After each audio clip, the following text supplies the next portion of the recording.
Okay, I believe levels are looking good, and we are rolling. Hello, everyone. Thought I'd fire up the old camera today and get a little rant going. Not a rant, just a discussion. In fact, we've been covering the last number of videos some pretty heavy topics, and I thought I'd go a little lighter today.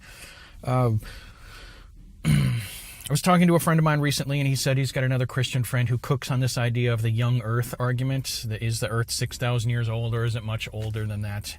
Honestly, I don't care. But that may be why I can probably talk about it from both sides of the issue, because I'm not emotionally invested like some people are. Some people, for some reason, it's a big deal. Me, if the Earth is 6,000, or I looked it up on Google. But nowhere on Google, when you say how old is the Earth, will it come up with 6,000 years, which is what some Christians believe. So I thought I would just run two arguments by you that could address the way the Earth could be old and young at the same time, the way the two concepts can be married so that it's not divided camps who are, for some reason, pointing their swords at each other and calling each other names. It just seems the quintessential, or one of the, just a prime example of a doctrinal issue that doesn't mean anything, that causes people to get up in an uproar because it's an external issue. It doesn't have anything to do with what the work that God's doing inside. So it's fun to fixate on it and get diverted by it, and that way you don't have to deal with the things that are really going on, the important stuff. That having been said, it is fun to fixate on it. I don't mind talking about it. I wanted to share this because, like I said, it was prompted by a friend of mine, and I had a discussion on two different ways that the two ideas of a young and an old Earth could be married, therefore put to rest, therefore we can focus on more important things. The first one I wanted to run by you. They're both in the form of analogies, all right? The first one is, if God did create Adam out of the earth, yesterday Adam didn't exist, today there's Adam, he's a full-grown man. And if you took Adam like God made him in the morning, breathed life into him, there he is, and you took him that afternoon by Kaiser and had a bunch of tests done, and got the lab work done, and put him on the treadmill, wired him up, got his readings, took some x-rays, MRI, did the blood work, all that, and then sat down that afternoon and to discuss the results with the doctor. And the doctor would say, okay, this man, Adam here, he's 30 to 32 years old, let's say, and he's 5 foot whatever, and he goes on, but you stop him and say, actually, before you go any further, Adam, God made him this morning. He didn't exist before today. And the doctor would just look at you like, wait, what? Yeah, no, he didn't. Well, no, Then the doctor would start to talk to you like you're an idiot, which is the way the geologists and others who don't factor in faith at all will talk to any person of faith about the age of the Earth. A believer in the young Earth can say, the Earth didn't exist more than 6,000 years ago, and geologists and others can say, look, sit down before you hurt yourself. They'll say, you don't seem to understand the very basics of science or the understanding of the world or the way things work. We can demonstratively, is that a good word?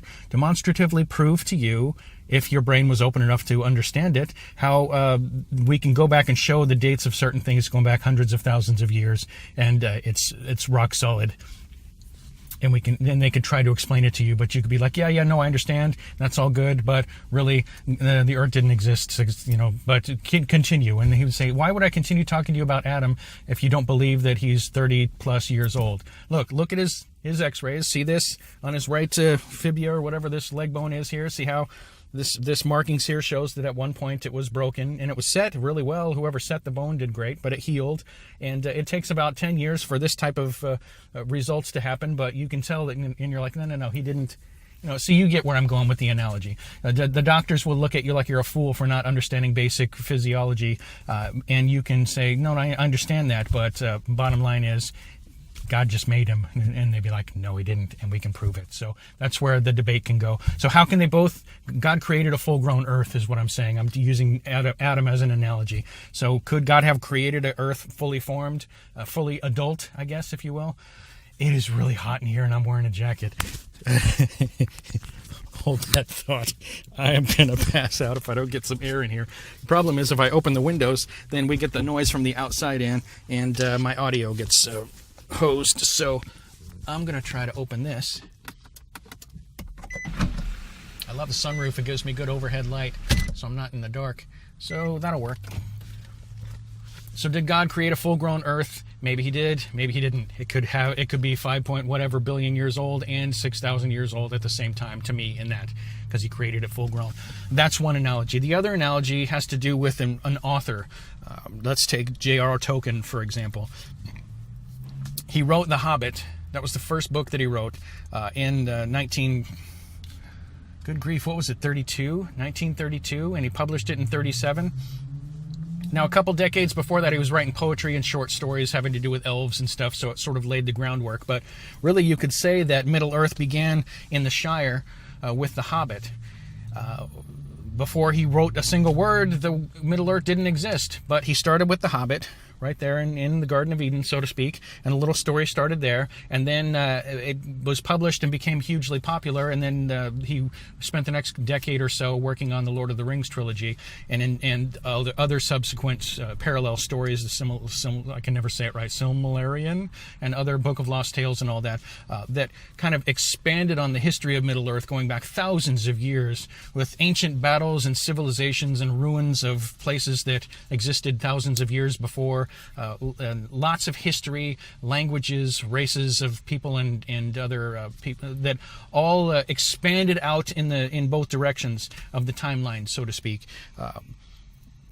And yet it didn't exist before let's say 1900. I think some of his poems went back to just after World War II, 1914, 1917, something like that. They were included in later collections.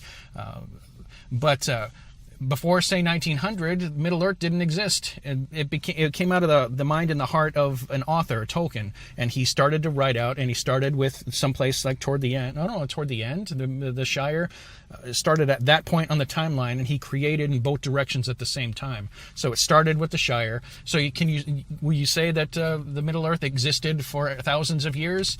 It did and it didn't, right? Because until it was written down, well, that was interesting.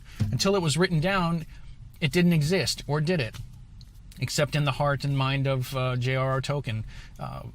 Now we can look back and see this huge, vast tapestry of history, but it all started in the Shire with that kid's book that he wrote for his children, The Hobbit, which is just a small little story, like the Garden of Eden.